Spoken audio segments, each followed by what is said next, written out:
La Direction générale des élections DGE a procédé ce vendredi 29 août 2025 à la présentation des statistiques du fichier électoral aux acteurs politiques.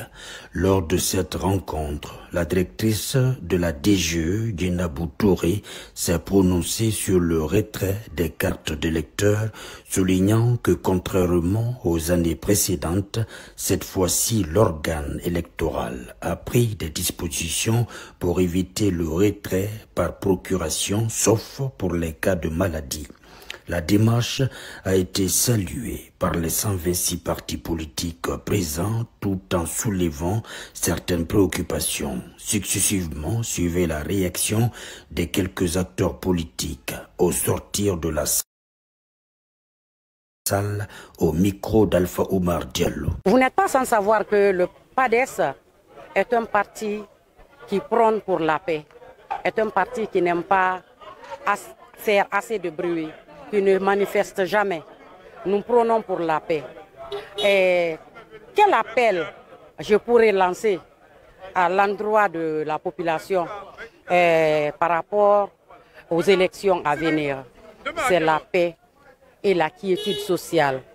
C'est de prendre la Guinée, mettre la Guinée en avant, mettre la Guinée au-dessus de tout.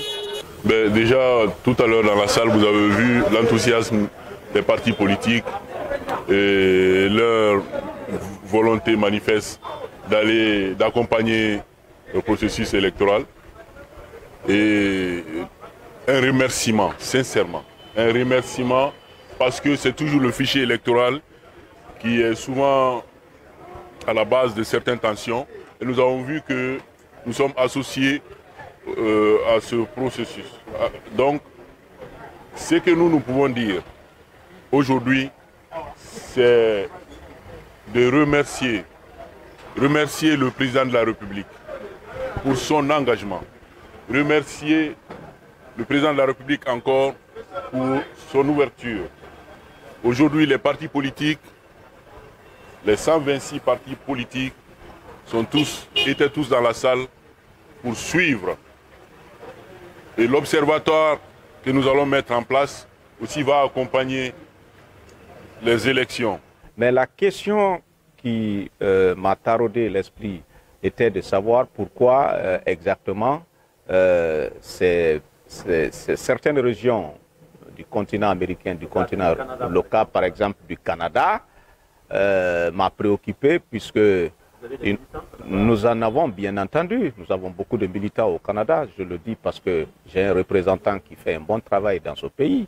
Alors pour moi, ça va être un coup dur pour le parti que j'ai l'honneur de diriger, de constater qu'au Canada, qu'il n'y a pas eu de recensement suite à une grève, pas une grève liée à la Guinée, mais liée à une compagnie de transport qui est aussi chargée du transport plutôt des courriers. Pour moi, c'est un coup dur. C'est pourquoi j'ai demandé à la directrice chargée des élections de nous dire s'il y a possibilité que nos concitoyens, nos compatriotes vivant au Canada puissent être recensés. C'est une préoccupation puisque, comme je l'ai dit tantôt, au Canada, nous avons beaucoup de militants. Donc pour moi, je félicite, je vois qu'un grand pas a été fait. Et c'est pour cela que j'ai dit que quand l'homme pleure, mais quand il pleure, tu ne vas pas savoir s'il pleure ou bien il ne pleure pas. Mais pour moi, il y a eu un grand avancé. Et je dis aussi, un politicien, quel qu'en soit ton rang, il faut être dans ton pays pour défendre. Parce que si tu n'es pas dans le pays, tu ne saurais pas de ce qui se passe. Et il faut venir. Et aujourd'hui, on a invité les partis politiques. Mais si on avait dit tout à l'heure que tous ces présidents des partis politiques devraient rencontrer le chef de l'État, tu vas voir des grands boubous, tu vas voir des têtes. Il faut que les présidents des partis politiques qui veulent conquérir le pouvoir, parce que quand on dit un président d'un parti politique, c'est pour conquérir le pouvoir. Et il n'y a pas un petit pouvoir. En Guinée,